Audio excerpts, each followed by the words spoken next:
La Ciudad de México nunca duerme. Para algunos, la noche es una oportunidad para disfrutar la vida. Para otros, como yo, es solo el turno en el que nos toca ganarnos el pan. Trabajo como conductor de aplicación y aunque manejar en esta ciudad es una pesadilla, el dinero de los viajes nocturnos siempre es mejor. Menos tráfico, más tarifas dinámicas y, claro, más historias raras. Esa noche no tenía pensado extenderme mucho. Eran poco más de las 11 y me dije que haría solo un viaje más antes de regresar a casa. Fue entonces cuando llegó la solicitud. Un pasajero en una colonia tranquila de Coyoacán, calles arboladas, casas grandes y poco movimiento a esas horas. Acepté sin pensarlo. Al llegar a la dirección indicada, vi a un hombre de pie en la acera. Alto, delgado, vestido con ropa oscura y una gorra que le cubría gran parte del rostro. Apenas subió, el olor a loción fuerte llenó el auto. «Buenas noches, jefe», dijo con voz pausada, casi amable. «Buenas noches. ¿A dónde lo llevo?» Me mostró la dirección en su teléfono. No la reconocí de inmediato, pero al verla en el mapa noté que estaba en las afueras de la ciudad, un fraccionamiento que nunca había visitado. No me preocupó demasiado. A veces la gente vive en zonas apartadas y simplemente necesita transporte. Arranqué y el viaje comenzó en silencio. Conduje a través de las calles estrechas de Coyoacán, pero algo en la forma en que el pasajero me miraba a través del espejo retrovisor comenzó a incomodarme. Sus ojos apenas se distinguían bajo la gorra, pero sentía su mirada fija en mí. «¿Siempre maneja en las noches?», preguntó de repente. «Sí, casi siempre. Hay menos tráfico». «Interesante. ¿Y qué tal le ha ido hoy?» «Tranquilo, la verdad. Nada fuera de lo normal. A veces lo normal es solo la calma antes de que algo pase, ¿no cree?». No supe qué responder. Preferí enfocarme en el camino. «Debe ser difícil, ¿no?», continuó, subiendo extraños a su coche, sin saber quiénes son. Nunca sabe qué tipo de gente lleva. «Así es el trabajo», respondí con una risa nerviosa. El pasajero sonrió, o al menos eso me pareció. Seguimos avanzando y la ciudad comenzó a quedar atrás. Pasamos por calles cada vez más oscuras, menos transitadas. Miré el mapa de nuevo y noté algo extraño. La ruta que él había marcado no tenía muchos puntos de referencia, solo un camino largo, con muy pocas luces, que nos alejaba de la ciudad. «¿Es por aquí?», pregunté, asegurándome de que no hubiera algún error. «Sí. No se preocupe, jefe. Solo siga derecho». Algo en su tono me puso en alerta. Sentí la necesidad de cambiar de tema. «¿Usted vive por acá?». «Digamos que tengo conocidos». El aire en el auto se sentía más denso. Seguí manejando, pero mi pulso se aceleró cuando vi que la dirección en el GPS había cambiado. Sin que yo lo notara, la ruta ahora mostraba otro destino, aún más lejos. «Creo que hay un error con la dirección, jefe», dije, tratando de sonar tranquilo. «No hay error. Siga derecho». Mi pie vaciló en el acelerador. Volteé rápidamente hacia el retrovisor y vi que el pasajero ya no miraba el camino. Me observaba a mí. «¿Y usted dónde vive?», preguntó de repente. «En la ciudad», respondí, fingiendo desinterés. «Sí, pero ¿en qué parte?». Algo en su tono me hizo sentir que la pregunta no era casual. «Por el centro», mentí. «¿Seguro?», Yo diría que vive en Iztapalapa, cerca de la estación del metro. ¿Cómo se llama? Ah, sí, UAM, Iztapalapa. El estómago se me hundió. No respondí. O tal vez me equivoco, continuó, jugueteando con su teléfono. Pero no lo creo. Sentí el sudor frío resbalar por mi cuello. Mi nombre, mi foto, tal vez hasta mi número de placa estaban en la aplicación. Si ese tipo se había tomado la molestia de investigar, significaba que esto no era un viaje común. El GPS indicó que debíamos girar a la izquierda, pero el camino era un callejón sin salida. No había casas, solo un terreno baldío y una bodega abandonada. Creo que nos pasamos, jefe, dije, intentando sonar calmado. No, es aquí. Mi mano se aferró al volante. Aquí no hay nada. El hombre sonrió. Sí hay. Antes de que pudiera reaccionar, escuché el sonido de una puerta abriéndose, pero no la suya, la mía.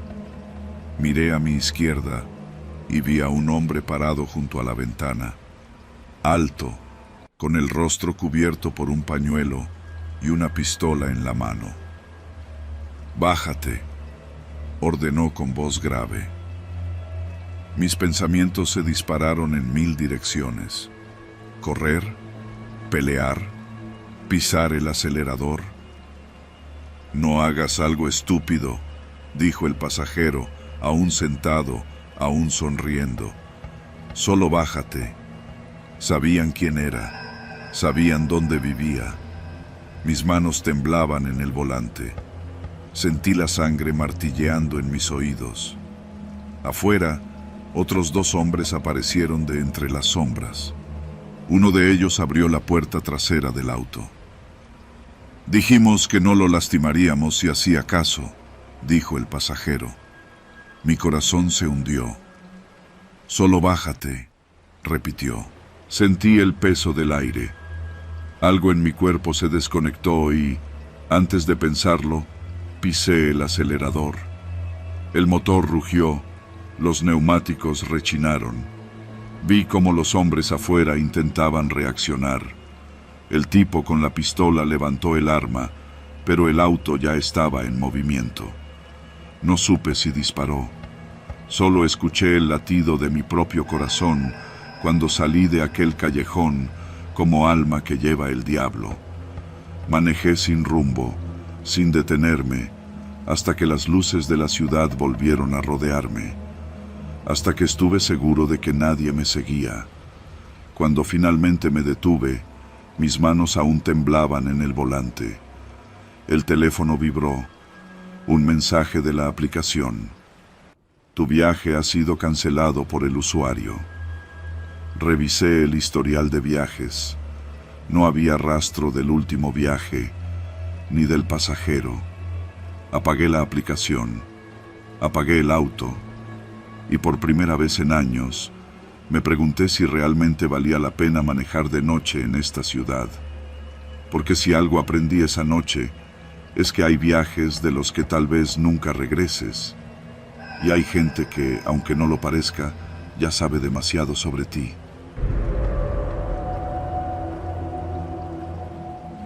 Mudarse a la colonia Narvarte siempre había sido un sueño. Cercanía con el metro, calles tranquilas, un sinfín de restaurantes y bares a solo unos pasos. Cuando encontré aquel departamento a un precio sorprendentemente bajo, no dudé en tomarlo. La casera, una mujer mayor de rostro inexpresivo, me advirtió que el inquilino anterior había dejado algunas cosas. «Pronto vendrá por ellas», dijo, sin mucho entusiasmo. No me molestaba. Al contrario, el lugar era espacioso y estaba en una ubicación envidiable. El mobiliario restante eran solo un par de cajones viejos en la recámara y una mesa en la sala. No me importó. Lo importante era que ya tenía un lugar donde vivir. Las primeras semanas pasaron sin incidentes. Me acostumbré al sonido del tráfico nocturno y a los gritos lejanos de los vendedores de tamales por las mañanas. Pero había algo extraño en el departamento. Una sensación sutil, difícil de explicar, como si alguien más habitara ahí sin hacer ruido, sin ser visto. Una noche, mientras revisaba los cajones que dejó el inquilino anterior, encontré una libreta de pasta negra con varias páginas llenas de anotaciones caóticas. Entre frases sin sentido y garabatos, una línea resaltaba sobre las demás. Si ves a alguien en el espejo que no eres tú, sal de inmediato. Aquello me desconcertó. Observé alrededor y me di cuenta de algo aún más inquietante. En el departamento no había espejos. No uno en el baño, no en la recámara, no en ninguna parte.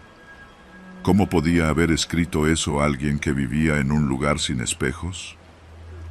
Esa noche dormí mal. Me desperté varias veces sintiendo que había alguien más en el cuarto. Días después, me atreví a preguntarle a la casera sobre el inquilino anterior. Su expresión se endureció. Dejó de pagar la renta. Nunca regresó por sus cosas, dijo secamente. No insistí.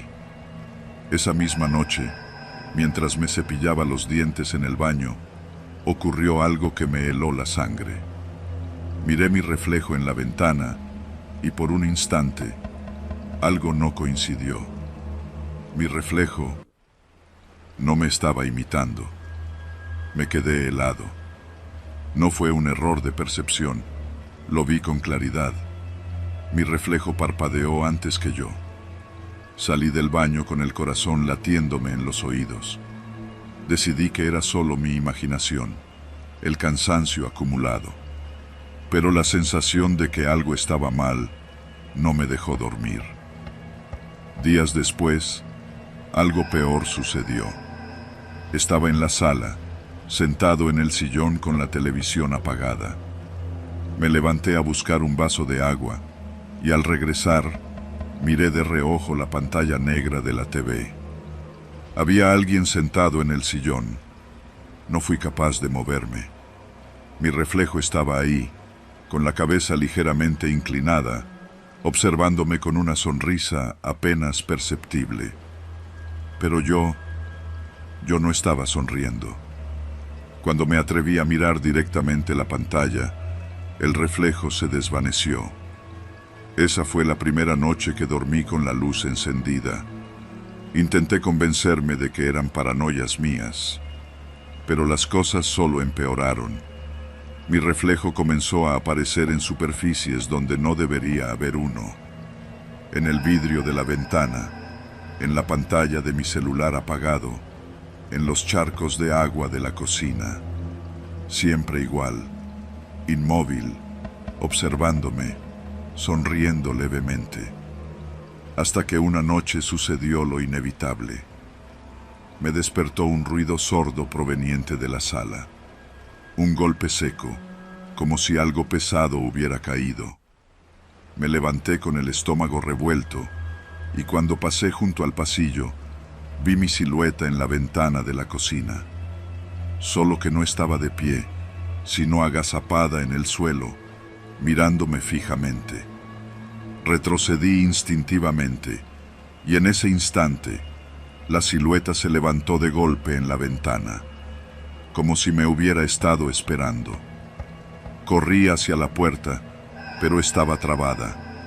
Comencé a golpearla con desesperación, cuando de pronto, la voz de la casera sonó al otro lado. ¿Qué pasa? ¡Ábrame! ¡Por favor! Sentí un escalofrío en la espalda. Algo estaba detrás de mí. Lo sentía acercarse, lentamente. ¿Está viendo a alguien en los reflejos?, preguntó la casera con voz tranquila.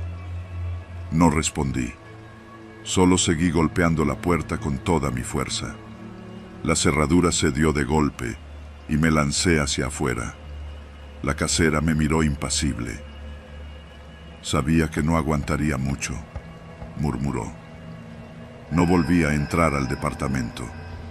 Dejé mis cosas ahí y me fui sin mirar atrás. Días después, intenté investigar sobre el inquilino anterior. No encontré nada. Era como si nunca hubiera existido. No sé quién era él, ni qué había en ese departamento. Pero lo que sí sé es que la última vez que pasé por la calle, vi que alguien más ya había rentado el lugar. Me pregunto cuánto tiempo le tomará notar que su reflejo no siempre lo imita. El hospital se siente diferente de noche. Los pasillos están más vacíos. Las luces parpadean con una intensidad mortecina y los murmullos que se filtran desde las habitaciones suenan más lúgubres. Llevo apenas 3 meses en mi residencia, pero el turno nocturno me ha enseñado cosas que la facultad nunca mencionó. Pacientes abandonados, enfermeras extenuadas y un sistema de salud que apenas se sostiene sobre una estructura vieja y carcomida. El Hospital General de la Ciudad de México es un monstruo de concreto, construido y reconstruido sobre sí mismo durante décadas, con pasillos que conectan alas que ya no deberían existir, puertas que dan a escaleras clausuradas y sótanos donde nadie quiere trabajar. Entre residentes hay rumores sobre ciertos lugares del hospital que es mejor evitar, pero para alguien en mi posición, obedecer y callar es la clave para sobrevivir. Aquella noche, alrededor de las 3 de la madrugada, estaba revisando expedientes en la sala de médicos cuando sonó el teléfono de la central de emergencias. Normalmente no contesto, no es mi trabajo, pero la jefa de enfermeras estaba en un procedimiento y yo era el único en la sala. ¿Urgencias?, respondí con la voz aún somnolienta. Hubo un silencio breve antes de que una voz ronca hablara del otro lado. Código azul, 3er piso, habitación 320. El tono era seco, mecánico. Fruncí el ceño. Espere, eso no puede ser. El 3er piso está... Clic. El teléfono quedó en silencio. Me quedé congelado con el auricular en la mano. El 3er piso no estaba en funcionamiento desde hace años. Según el personal, una remodelación quedó inconclusa y la falta de presupuesto impidió su reapertura. Las enfermeras lo llamaban el piso prohibido, y más de una bromeaba diciendo que quien subiera ahí no regresaba.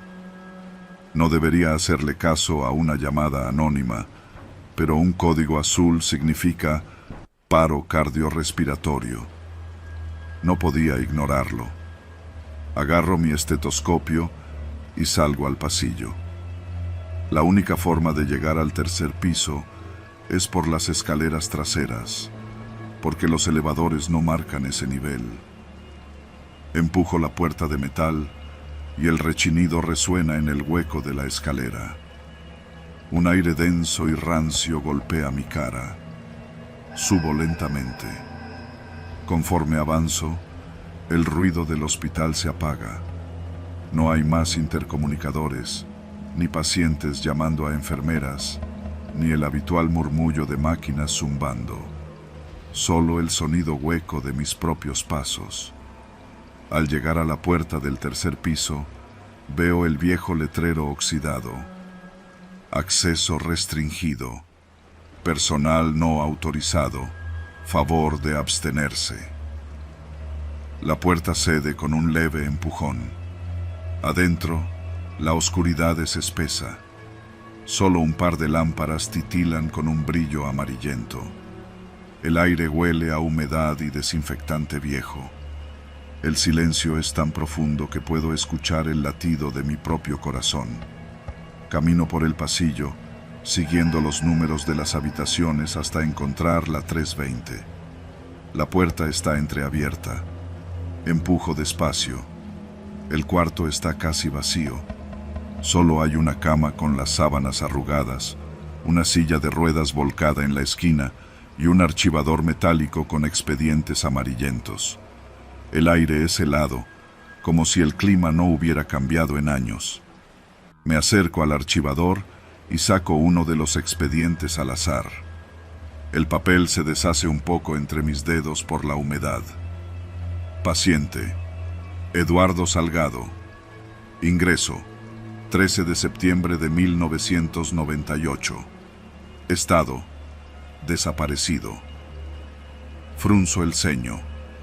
Paso otro expediente. Paciente: Teresa Olvera. Ingreso: 4 de enero de 2003. Estado: desaparecida. El frío me recorre la nuca. Cada expediente en esa habitación dice lo mismo: desaparecidos. Un sonido detrás de mí me hace girar en seco. El archivador se ha movido. Mi respiración se acelera. Algo está terriblemente mal aquí. Doy un paso atrás y choco contra la camilla. La sábana cae al suelo, levantando una nube de polvo. Y entonces lo veo. Una credencial de médico en el suelo, entre los pliegues de la tela. La recojo con manos temblorosas. Dr. Luis Cárdenas, residente de medicina interna, desaparecido, 23 de mayo de 2014. Se me cae la credencial de las manos. Mis piernas reaccionan antes que mi cerebro. Corro por el pasillo, jadeando. Llego a la escalera y bajo de 2 en 2, sintiendo que algo me sigue. Cuando llego a la sala de médicos, cierro la puerta con seguro y me apoyo contra la pared, intentando recuperar el aliento. Agarro mi teléfono y marco a seguridad interna. Habla el doctor Herrera. Acabo de recibir una llamada de código azul en el 3er piso, pero la voz al otro lado me interrumpe. Doctor, escúcheme bien. No vuelva a subir ahí y olvide que recibió esa llamada. ¿Qué? Pero hay expedientes ahí, pacientes que... No haga preguntas. Y cuelga. El temblor en mis manos es incontrolable. Tomo mi expediente y reviso mi hoja de asignaciones. Mi nombre aparece en la lista de residentes, pero algo ha cambiado. Junto a mi nombre, en tinta roja, hay una palabra escrita a mano: pendiente. Mis pulmones dejan de funcionar por un segundo. Mi vista regresa a la credencial en el suelo. Dr. Luis Cárdenas, residente, desaparecido. Las piezas encajan de golpe. Soy el próximo. Me levanto de un salto, tiro mis cosas en una mochila y salgo del hospital sin mirar atrás. No firmo mi salida. No le aviso a nadie. Solo corro hasta que las luces del hospital quedan lejos. A la mañana siguiente, renuncio. Semanas después, descubro que mi expediente ha desaparecido del sistema del hospital, como si nunca hubiera trabajado ahí, como si nunca hubiera existido. Y lo más inquietante de todo, el 3er piso ya no aparece en los planos del hospital, como si nunca hubiera estado ahí, como si nunca hubiera existido.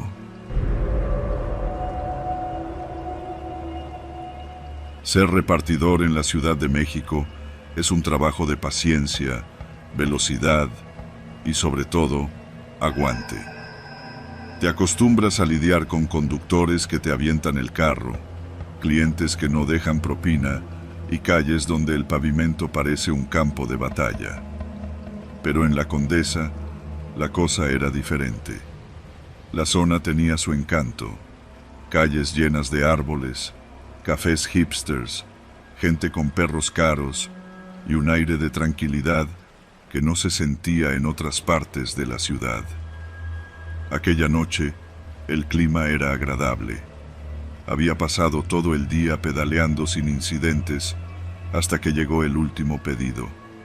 El destino no tenía una dirección clara, solo un mensaje. Entrega en el estacionamiento subterráneo del edificio en calle Ámsterdam, nivel -2.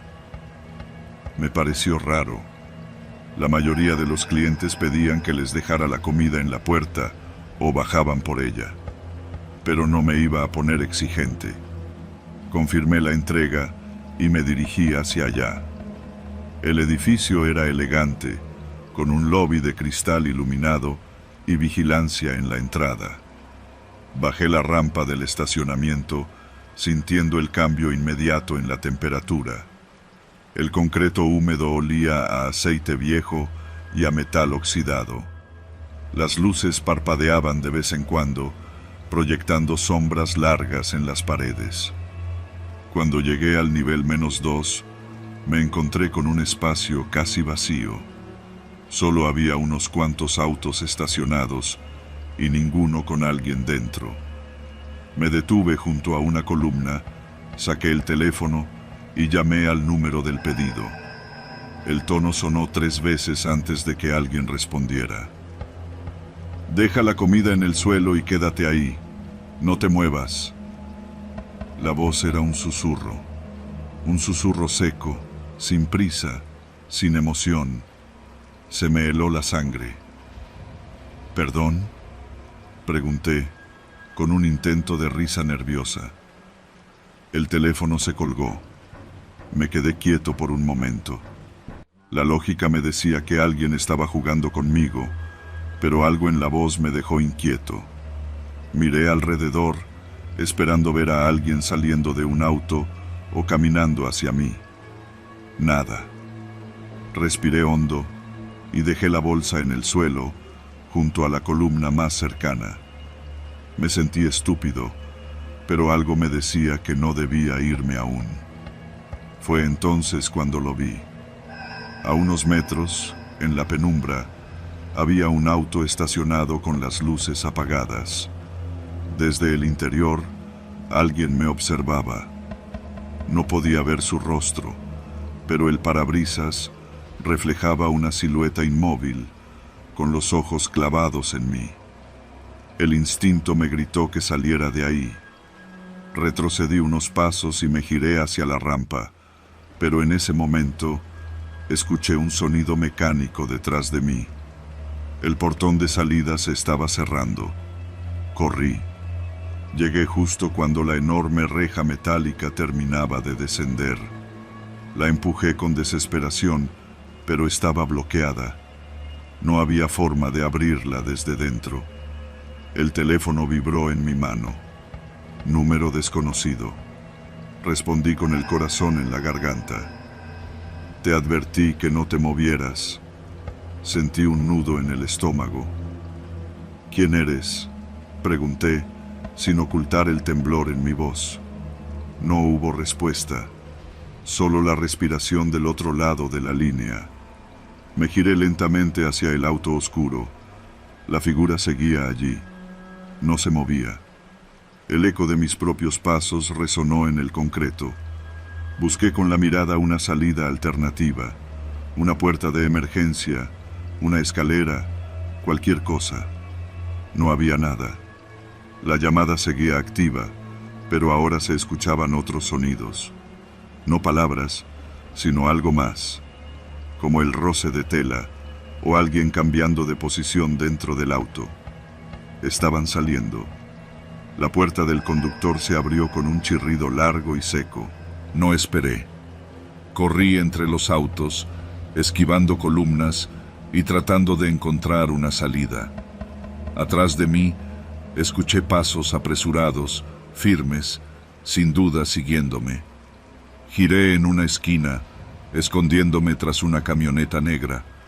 El pecho me ardía por la falta de aire. Me obligué a respirar despacio, controlando el ruido. El silencio regresó. Asomé apenas la cabeza. No había nadie. Saqué el teléfono y marqué al vigilante del edificio. Nada. Sin tono. Sin señal. Miré la pantalla. La llamada desconocida seguía activa. Llevé el teléfono al oído con manos temblorosas. Silencio. Y luego, un clic seco. Las luces del estacionamiento se apagaron. La oscuridad fue total. Mi corazón martillaba contra mi pecho. La única luz provenía de la pantalla del teléfono. La levanté, tratando de alumbrar, pero el resplandor apenas alcanzaba a iluminar un par de metros. Algo se movió en la oscuridad. Un susurro. Cerca. No pensé. Salí corriendo en la dirección opuesta, extendiendo las manos para evitar chocar contra algo. Sentía los pasos siguiéndome. Aceleré, mi respiración descontrolada. Mis pies tropezaron con algo. La bolsa de comida. Había regresado al punto de inicio. El teléfono vibró. Un mensaje. No corras. Sé exactamente dónde estás. El aire me faltó. Mi mente buscaba salidas, opciones, cualquier cosa. Y entonces vi algo que no había notado antes. Una puerta en la pared del fondo, con un letrero de salida. Corrí hacia ella. Los pasos detrás de mí también aceleraron. Llegué a la puerta y empujé con todas mis fuerzas. No se movió. Giré la manija, golpeé la superficie con desesperación. Seguía cerrada. Detrás de mí, los pasos se detuvieron. Me giré, con el teléfono en alto. La luz iluminó el suelo de concreto. Había huellas húmedas. No eran mías. No vi de dónde venía el golpe. Un impacto seco en la cabeza y todo se volvió negro. Desperté en la calle. Mi bicicleta estaba a unos metros, tirada en la banqueta. Tenía el cuerpo entumecido, un dolor sordo en la cabeza. El teléfono seguía en mi bolsillo. Lo desbloqueé con manos torpes. Había una notificación. Pedido completado. Propina, 50 pesos. No regresé a la Condesa después de eso.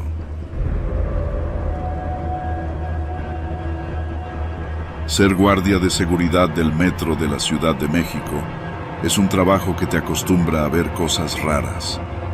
He estado en esto por más de 7 años y en cada turno nocturno me ha tocado de todo. Vagabundos que se esconden en los túneles, borrachos que se quedan dormidos en los andenes y hasta parejas que usan las estaciones cerradas para hacer sus cosas.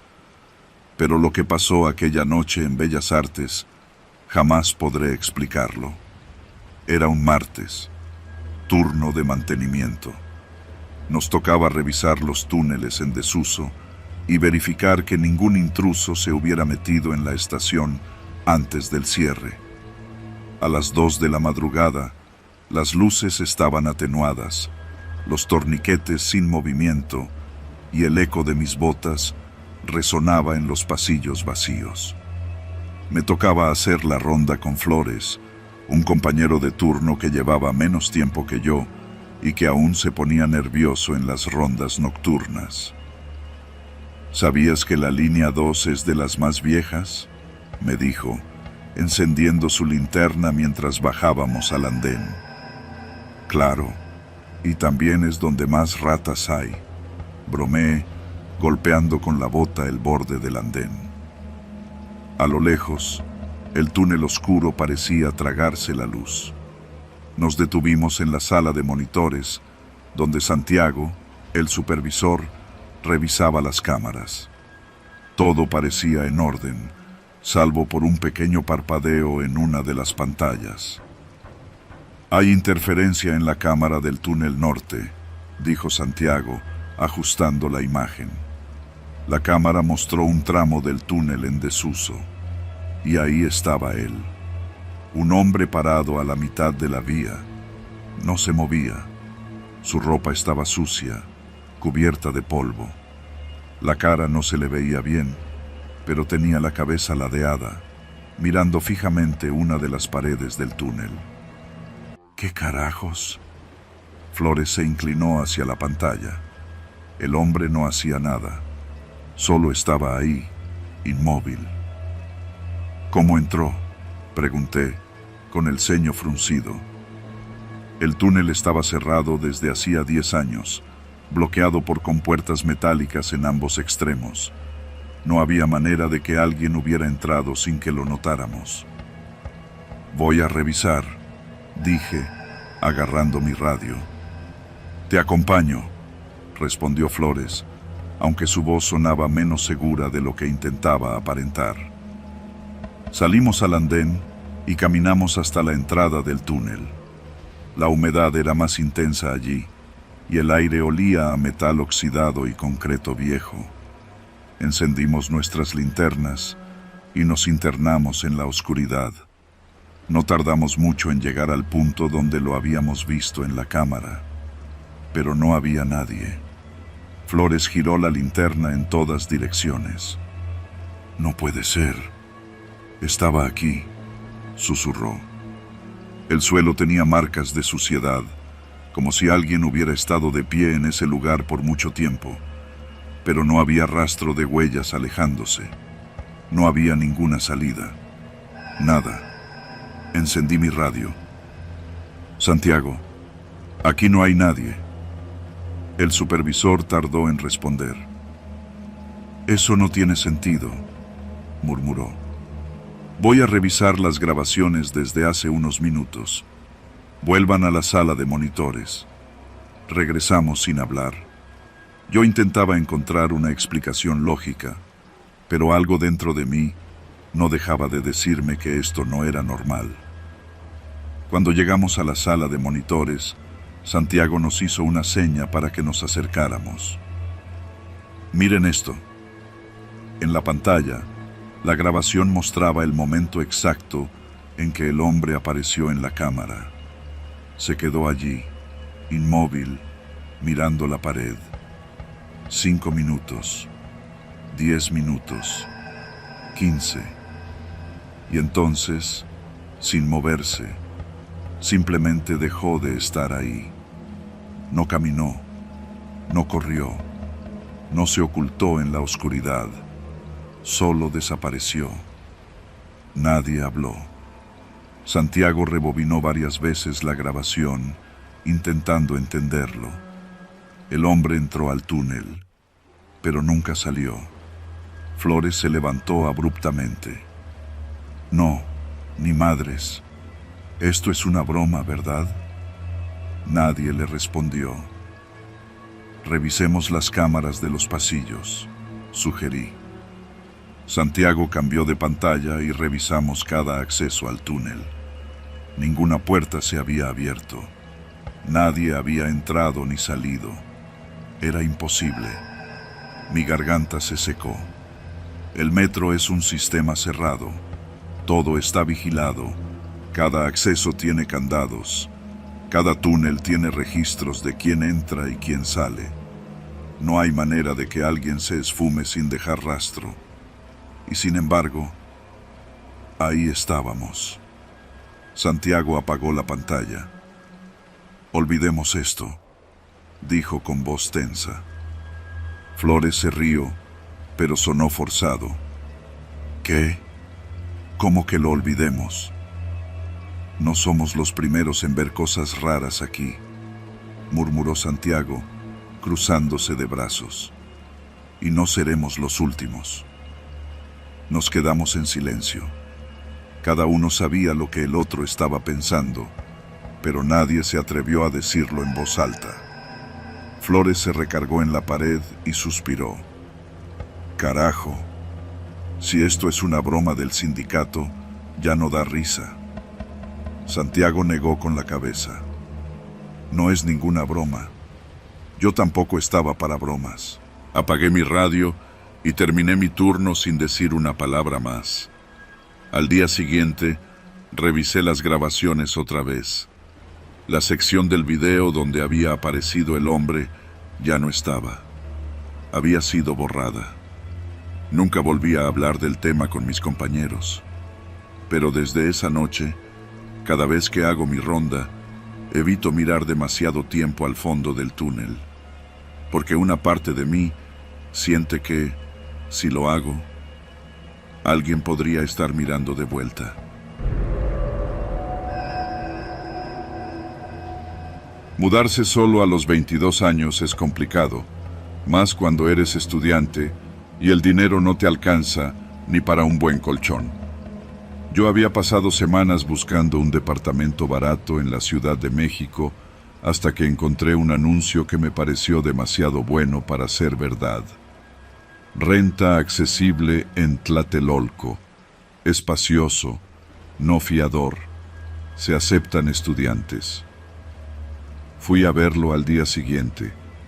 Era un departamento en un edificio viejo, uno de esos de concreto gris que parecían todos iguales.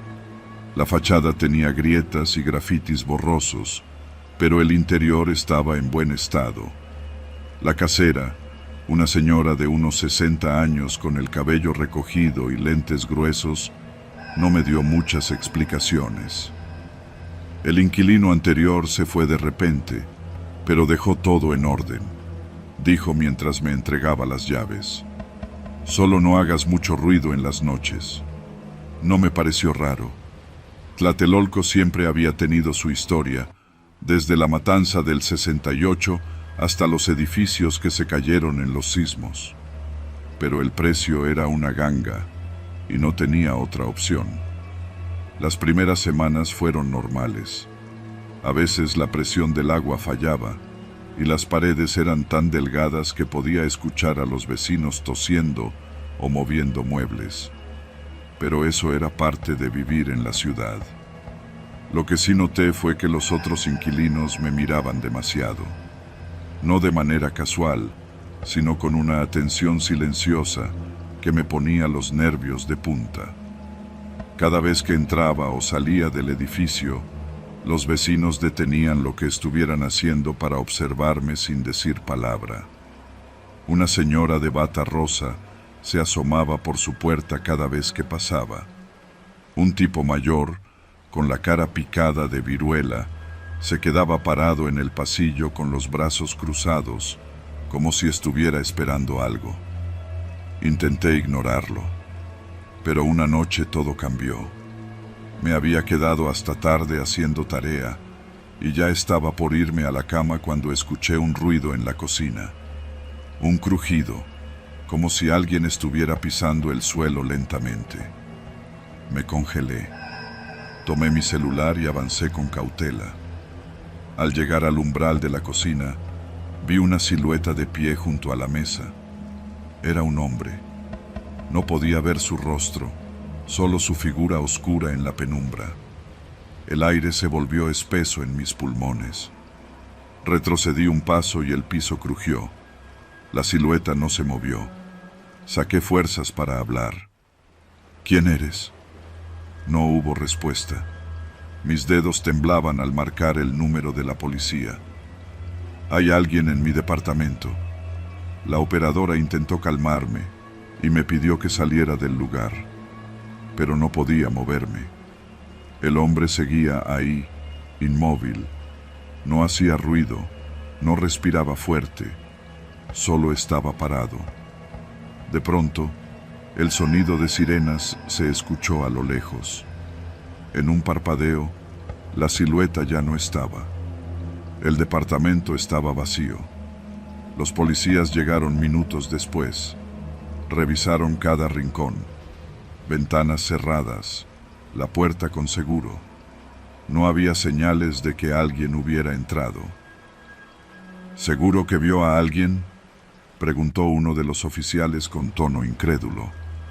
Asentí con la cabeza, pero al ver la cocina vacía, comencé a dudar de mi propia memoria.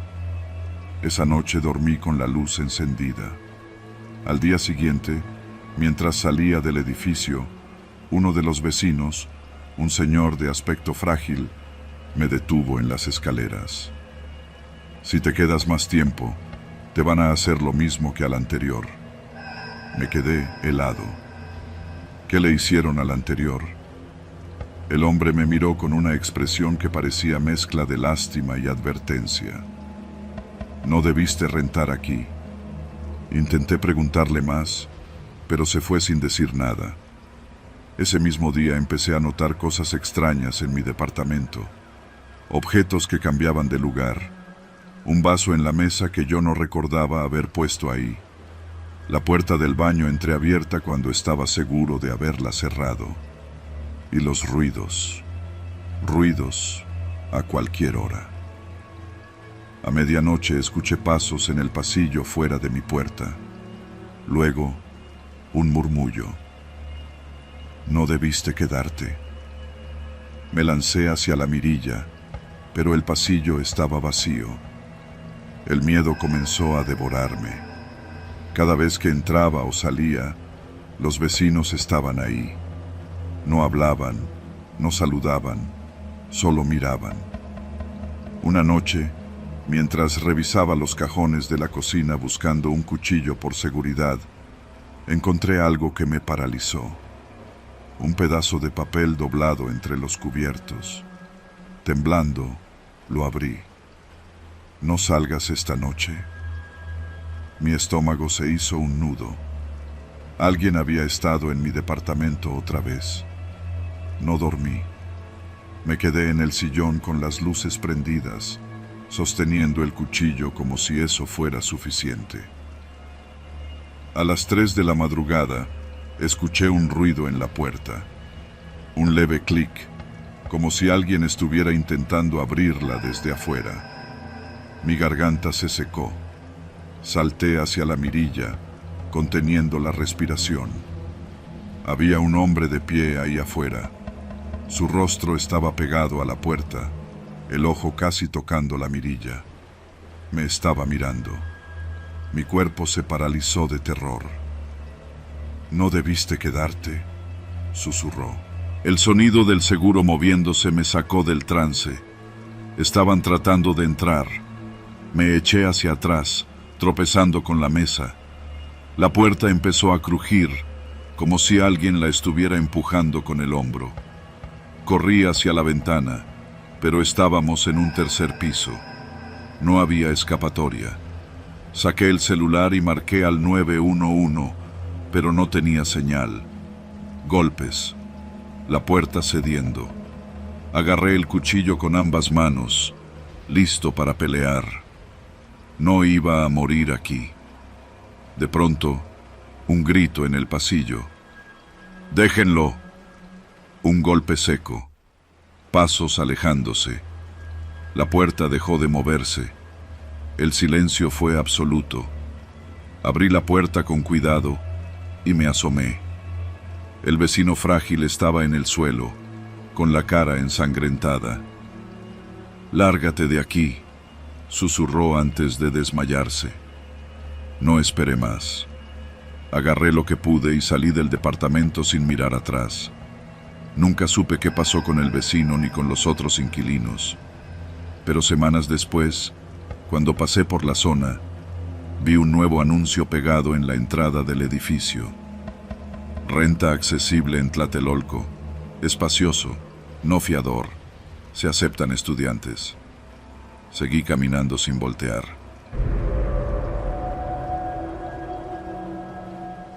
El microbús apareció al doblar la esquina como un bicho viejo y herrumbroso, sus faros parpadeando y su motor vibrando con un sonido cascado.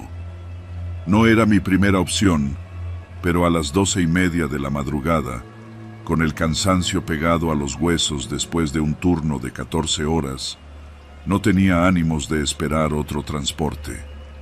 Subí de un salto, deslizando una moneda en la charola del chofer. No la tomó. Solo mantuvo ambas manos en el volante y siguió conduciendo. El interior estaba casi lleno. Me ubiqué en la parte media, cerca de una ventana. Apenas me acomodé, noté algo raro. Nadie hablaba. En cualquier otro viaje a esa hora, lo normal era escuchar a los borrachos murmurando, alguna parejita discutiendo en voz baja o un celular sonando con música mal grabada. Pero aquí no. Solo el rugido del motor y el rechinido de la suspensión sobre los baches. Miré a mi alrededor. Los pasajeros tenían la mirada fija en sus regazos, los rostros duros y los cuerpos tensos, como si intentaran ocupar el menor espacio posible. Nadie se miraba entre sí. No me gusta hacerle caso a mis paranoias. Esta ciudad es rara. A veces la gente simplemente es así. Me puse los audífonos y traté de relajarme. Pero entonces vi algo que hizo que mi piel se erizara. Un hombre sentado adelante levantó la mano y tocó el timbre. El ding resonó fuerte en el silencio del camión.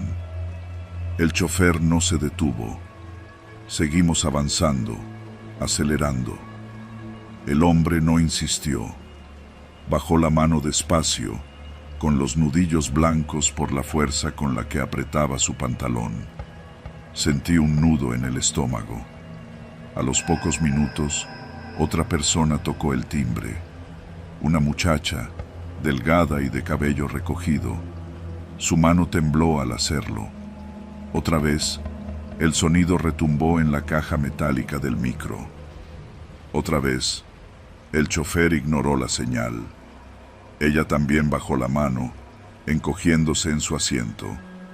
Nadie dijo nada. El viaje continuó, avanzando por calles cada vez más desiertas. El micro nunca hacía paradas. Entonces, intenté fijarme en el chofer.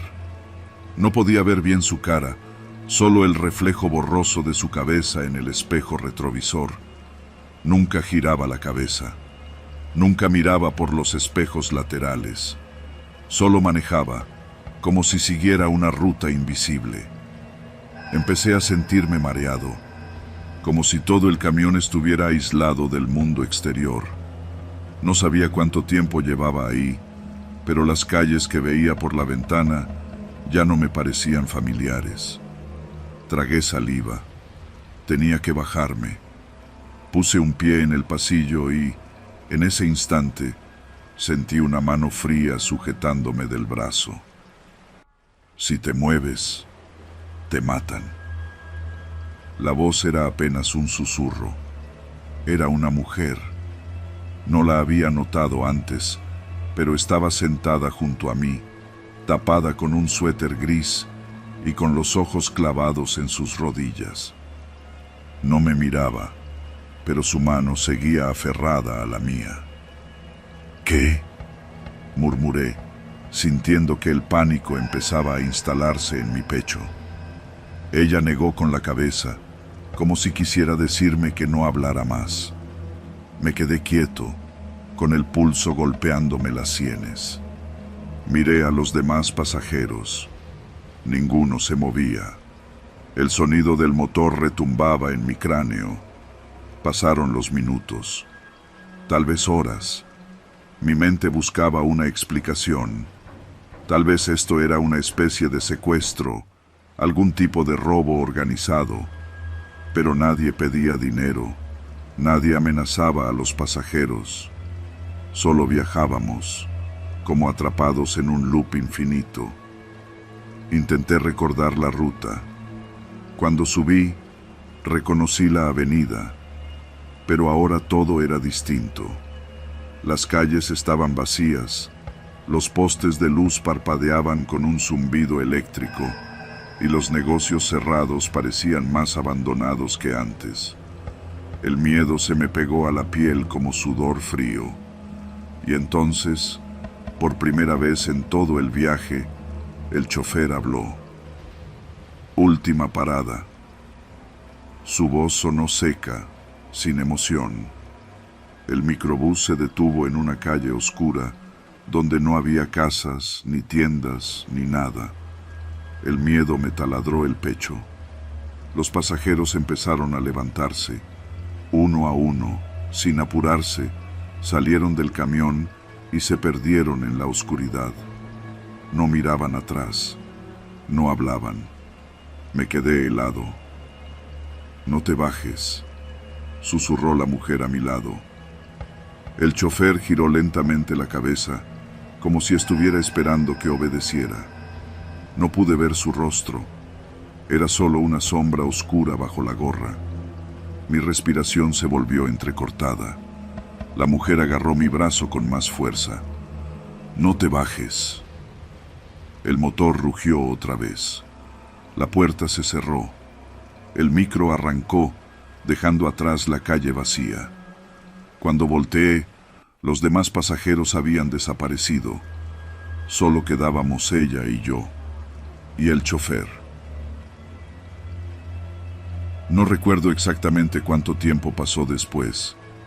Solo sé que, de pronto, la ciudad volvió a aparecer en las ventanas. Los semáforos, los edificios, el tráfico lejano.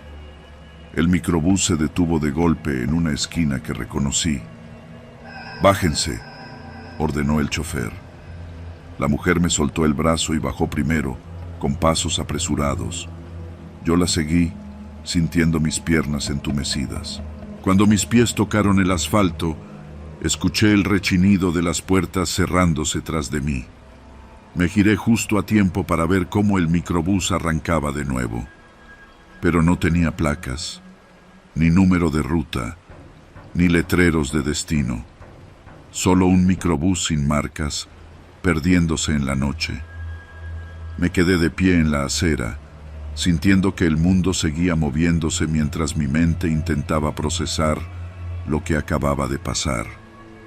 Miré a la mujer. Me observaba con una expresión que no supe descifrar. «¿Qué era eso?», logré preguntar. Ella negó con la cabeza. «No lo sé, pero sé que no es la primera vez que pasa». «¿Cómo lo supiste?». Se abrazó a sí misma, mirando la calle vacía. «Porque ya me había subido antes». No dijo más. Dio media vuelta y se perdió entre las sombras, dejándome ahí, con el cuerpo temblando y la sensación de que algo muy dentro del metro de esta ciudad se esconde donde nadie lo busca. Desde aquella noche, jamás volví a tomar un micro en la madrugada. Y cada vez que veo pasar uno por la calle, me fijo en el chofer, porque una parte de mí teme que, algún día, ese microbús vuelva a detenerse frente a mí, y que esta vez no haya manera de bajarse.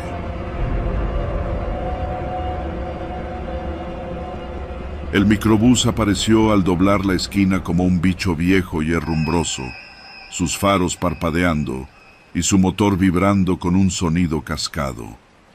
No era mi primera opción, pero a las 12:30 de la madrugada, con el cansancio pegado a los huesos después de un turno de 14 horas, no tenía ánimos de esperar otro transporte. Subí de un salto, deslizando una moneda en la charola del chofer. No la tomó. Solo mantuvo ambas manos en el volante y siguió conduciendo. El interior estaba casi lleno. Me ubiqué en la parte media, cerca de una ventana. Apenas me acomodé, noté algo raro. Nadie hablaba. En cualquier otro viaje a esa hora, lo normal era escuchar a los borrachos murmurando, alguna parejita discutiendo en voz baja o un celular sonando con música mal grabada. Pero aquí no.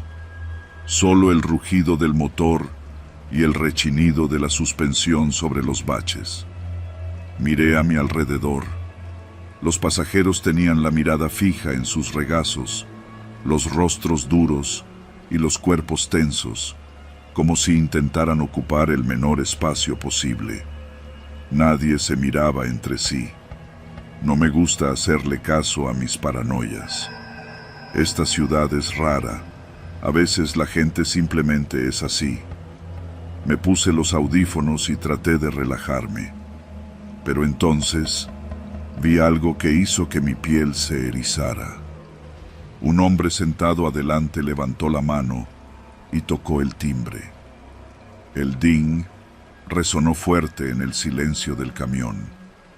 El chofer no se detuvo. Seguimos avanzando, acelerando. El hombre no insistió. Bajó la mano despacio, con los nudillos blancos por la fuerza con la que apretaba su pantalón. Sentí un nudo en el estómago. A los pocos minutos, otra persona tocó el timbre. Una muchacha, delgada y de cabello recogido. Su mano tembló al hacerlo. Otra vez, el sonido retumbó en la caja metálica del micro. Otra vez, el chofer ignoró la señal. Ella también bajó la mano, encogiéndose en su asiento. Nadie dijo nada.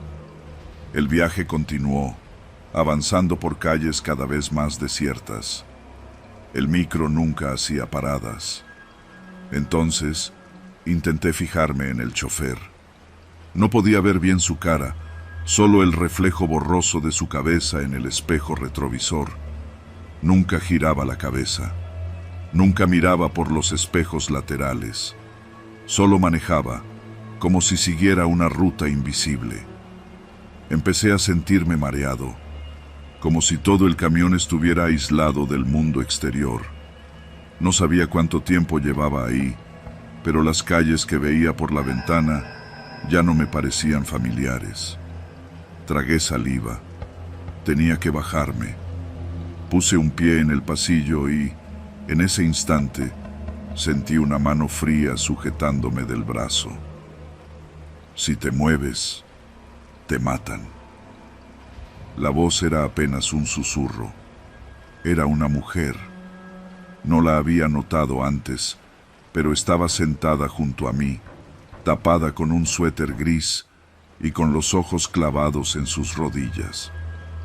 No me miraba, pero su mano seguía aferrada a la mía. ¿Qué?, murmuré, sintiendo que el pánico empezaba a instalarse en mi pecho. Ella negó con la cabeza, como si quisiera decirme que no hablara más. Me quedé quieto, con el pulso golpeándome las sienes. Miré a los demás pasajeros. Ninguno se movía. El sonido del motor retumbaba en mi cráneo. Pasaron los minutos, tal vez horas. Mi mente buscaba una explicación. Tal vez esto era una especie de secuestro, algún tipo de robo organizado, pero nadie pedía dinero, nadie amenazaba a los pasajeros. Solo viajábamos, como atrapados en un loop infinito. Intenté recordar la ruta. Cuando subí, reconocí la avenida, pero ahora todo era distinto. Las calles estaban vacías, los postes de luz parpadeaban con un zumbido eléctrico, y los negocios cerrados parecían más abandonados que antes. El miedo se me pegó a la piel como sudor frío. Y entonces, por primera vez en todo el viaje, el chofer habló. Última parada. Su voz sonó seca, sin emoción. El microbús se detuvo en una calle oscura, donde no había casas, ni tiendas, ni nada. El miedo me taladró el pecho. Los pasajeros empezaron a levantarse. Uno a uno, sin apurarse, salieron del camión y se perdieron en la oscuridad. No miraban atrás, no hablaban. Me quedé helado. «No te bajes», susurró la mujer a mi lado. El chofer giró lentamente la cabeza, como si estuviera esperando que obedeciera. No pude ver su rostro.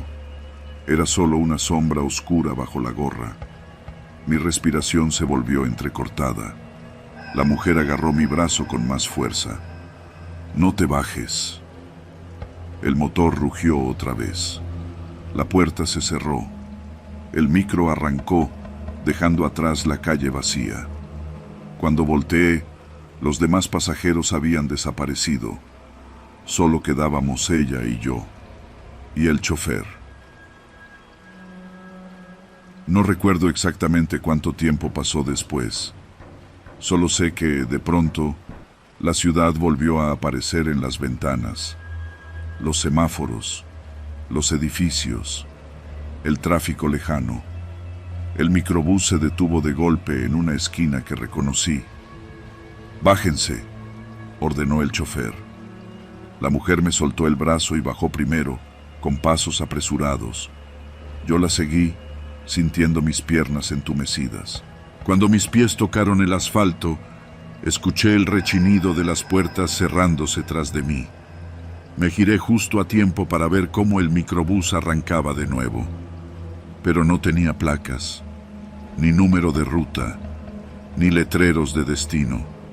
Solo un microbús sin marcas, perdiéndose en la noche.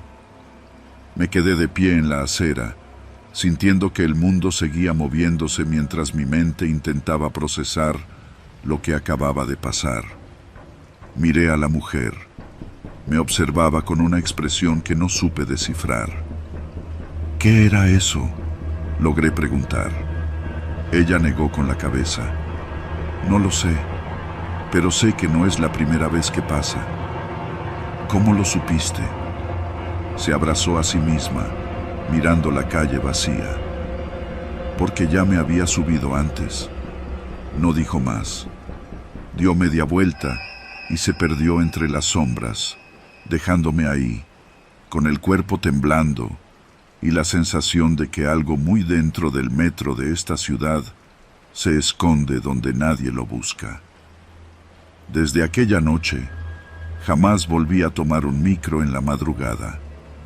Y cada vez que veo pasar uno por la calle, me fijo en el chofer, porque una parte de mí teme que, algún día, ese microbús vuelva a detenerse frente a mí, y que esta vez no haya manera de bajarse.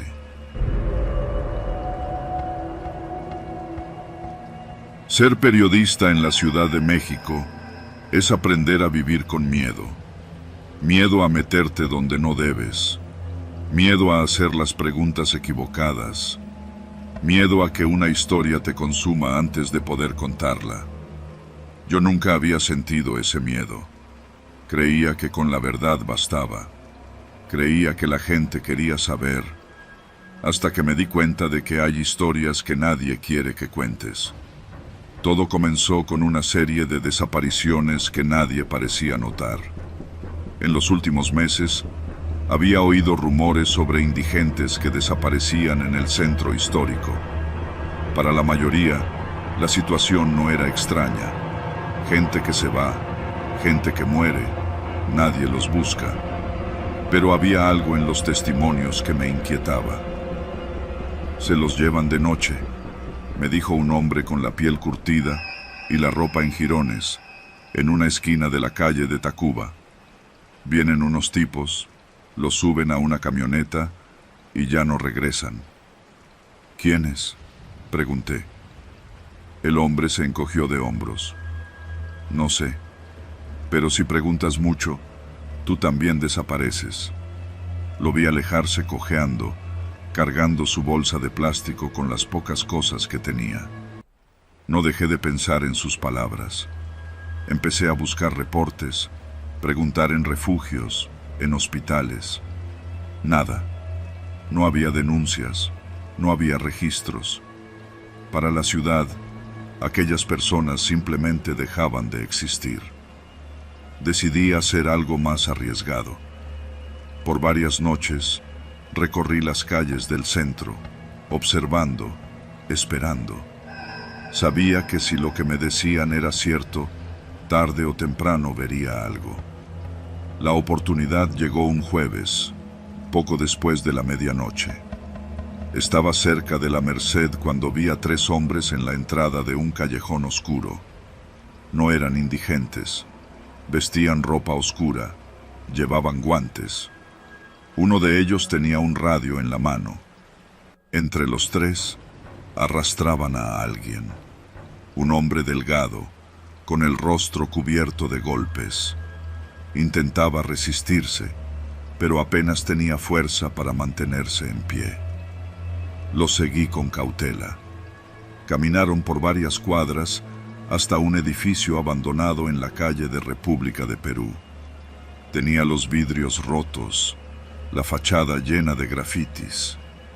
Uno de los hombres sacó una llave y abrió la puerta de metal. Entraron.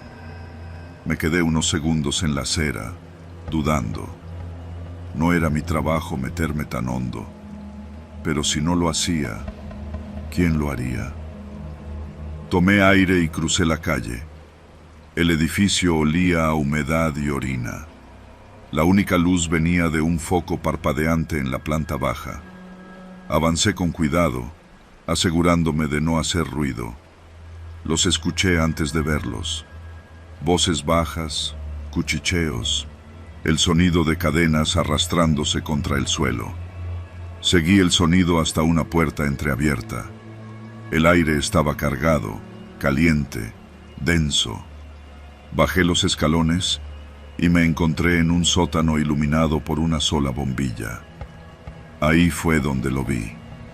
Las paredes de concreto estaban llenas de manchas secas, un par de colchonetas sucias en el suelo, y las jaulas, 4 jaulas improvisadas con barrotes oxidados. Dentro, 5 personas encadenadas. Uno de ellos me miró con los ojos muy abiertos. Un hombre mayor, con la barba enmarañada y la piel llena de cicatrices. «Ayúdame», susurró. El aire se me atoró en la garganta. Saqué el teléfono, con los dedos temblando, listo para tomar fotos. Pero antes de que pudiera hacer algo, una voz a mi espalda me paralizó. «Bienvenido. Ahora ya eres parte de la historia».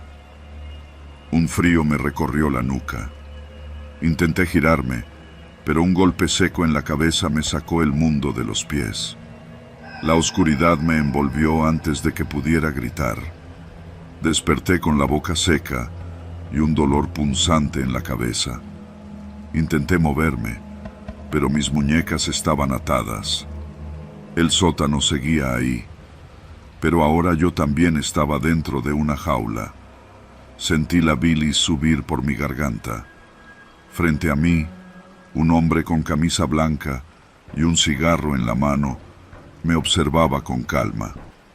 No era un indigente, no era un criminal de barrio. Era alguien que no debía estar ahí.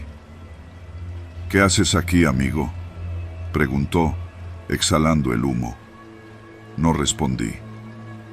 «No eres policía, no eres de los nuestros, pero aún así, te metiste donde no debías». Me incliné hacia adelante.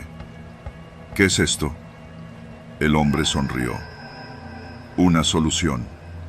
Se arrodilló frente a mi jaula, acercándose tanto que podía oler su loción.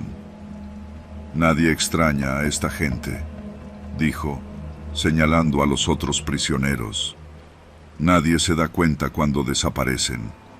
Así que encontramos la manera de hacerlos útiles». «¿Útiles para qué?». El hombre soltó una carcajada. «No querrás saber». Me levanté de golpe, golpeando los barrotes. «Esto es un secuestro. Voy a salir de aquí». «Sí. ¿Y a quién le importa?». Mi furia se congeló. «Piénsalo», dijo el hombre, encendiendo otro cigarro. «¿Quién vendría por ti? ¿Tu jefe del periódico? ¿Tu familia? ¿Crees que la policía va a mover un dedo por un periodista que se metió donde no debía?».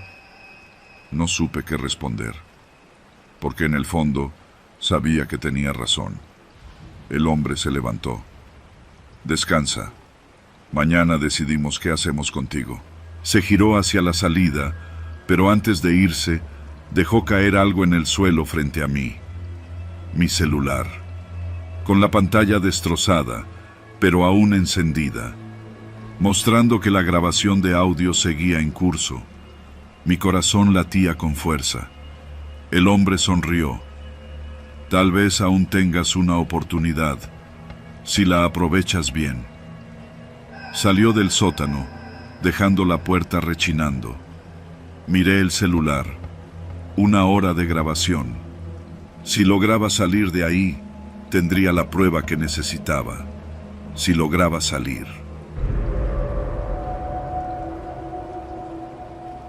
Salir tarde de un antro en la zona rosa nunca ha sido la mejor idea. La ciudad se transforma en la madrugada. Las calles parecen más largas, Las luces de los semáforos parpadean con un brillo enfermo y la gente que encuentras ya no es la misma que viste a la medianoche. Pero el alcohol me tenía confiado, con la cabeza adormecida y las piernas flojas. Eran casi las 3 de la madrugada cuando me separé de mis amigos. Todos iban en grupo, algunos pidieron Didi, pero yo, terco, decidí que no iba a esperar. Un taxi cualquiera me serviría. Lo encontré estacionado en la esquina de una calle poco iluminada. Un sedán viejo, blanco con franjas rosas, igual a cualquier otro de la ciudad. El conductor tenía los brazos cruzados y la cabeza baja, como si estuviera dormitando. Me acerqué y golpeé suavemente la ventanilla. ¿Disponible, jefe? El hombre levantó la mirada y sonrió. Súbete. Su voz era grave, pausada. No le vi nada raro. Un tipo de unos 50 años, piel oscura, cabello entrecano, bigote ralo. Parecía un taxista cualquiera, de esos que han pasado más tiempo en el tráfico que en su propia casa. Me metí en la parte trasera y le di la dirección. Por Narvarte, cerca de la Obrera. Asintió sin decir palabra y arrancó. Al principio, todo parecía normal. Pero cuando pasamos Reforma, algo cambió. Las calles estaban demasiado vacías. Claro, era de madrugada, pero la ciudad nunca está completamente muerta. Sin embargo, no vi otros taxis, ni peatones, ni patrullas. Solo los faros del coche iluminando el pavimento. Miré al frente. El conductor me observaba a través del retrovisor. No parpadeaba, solo me miraba. No soy paranoico, pero algo en su expresión me puso alerta.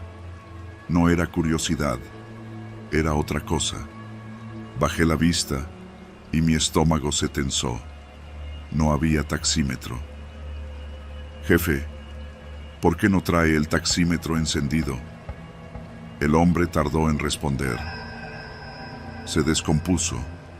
Su tono era plano, sin emoción. Tragué saliva y miré la puerta.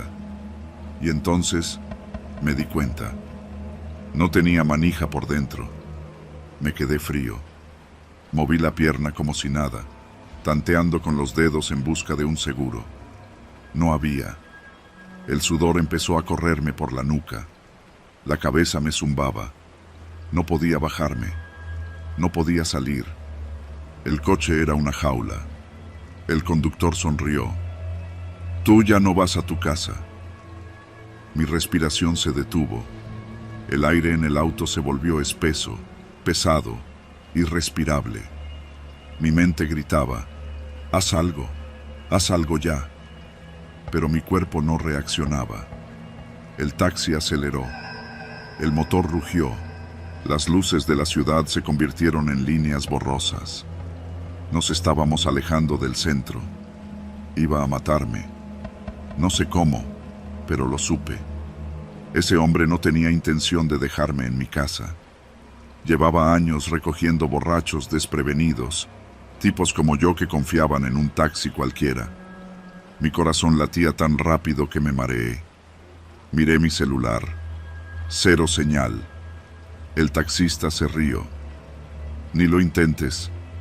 Sus manos aferradas al volante eran gruesas, toscas. Manos de alguien que ha sujetado muchas cosas con fuerza. Jefe. Mi voz salió temblorosa. Tragué saliva y fingí calma. Mejor aquí, ¿no? Me bajo aquí. No. Le pago el doble. No. Seguimos avanzando. Me forcé a respirar. Pensé rápido. En la guantera, a su derecha, asomaba un destornillador. Intenté no mirarlo directamente. Solo me quedaba una oportunidad. Saqué mi billetera y la abrí. Aquí está mi tarjeta, jefe. Déjeme aquí y le paso lo que quiera por transferencia. No respondió. Solo sonrió, más ancho. Un bache nos sacudió. En ese segundo, hice lo único que podía hacer. Me lancé contra él. Metí mi mano en la guantera, agarré el destornillador y se lo clavé en el brazo. El grito del taxista me perforó los oídos. El coche se tambaleó, chocando contra un poste. Aproveché. Le di un golpe en la cara con el codo y pataleé hasta que su agarre se aflojó. El auto seguía en movimiento. No me importó. Me hice bolita y me lancé contra la ventana. El vidrio se reventó cuando caí en el asfalto. Rodé. Sentí el pavimento arrancándome la piel, el dolor en mi hombro, pero estaba libre. El taxi frenó en seco más adelante. Me puse de pie con el pecho ardiendo y corrí. Corrí con todas mis fuerzas, sin ver atrás. Mis pies golpeaban el pavimento. El aire frío me llenaba los pulmones. El sonido del motor arrancando otra vez me hizo gritar de desesperación. Vi una gasolinera al fondo. Apunté hacia allá. Mis piernas amenazaban con doblarse, pero seguí corriendo hasta llegar. Apenas crucé la entrada, el taxi aceleró y desapareció en la noche. Me desplomé en el suelo. No sé cuánto tiempo pasó. Cuando al fin logré hablar, le pedí al despachador que llamara a una patrulla. Al día siguiente, fui a la delegación a poner la denuncia. No había registro de ningún taxi con esa descripción. Las cámaras de la gasolinera no captaron placas. Era como si el coche nunca hubiera existido. La policía me preguntó si había bebido mucho. Les juré que era real. Solo anotaron mi testimonio y me mandaron a casa. Nadie encontró nada. Pero yo sé lo que viví. Desde esa noche, nunca más volví a tomar un taxi de la calle. Y cada vez que veo uno estacionado en la madrugada, con un chofer silencioso esperando en la sombra, me pregunto cuántos más han subido y nunca bajaron.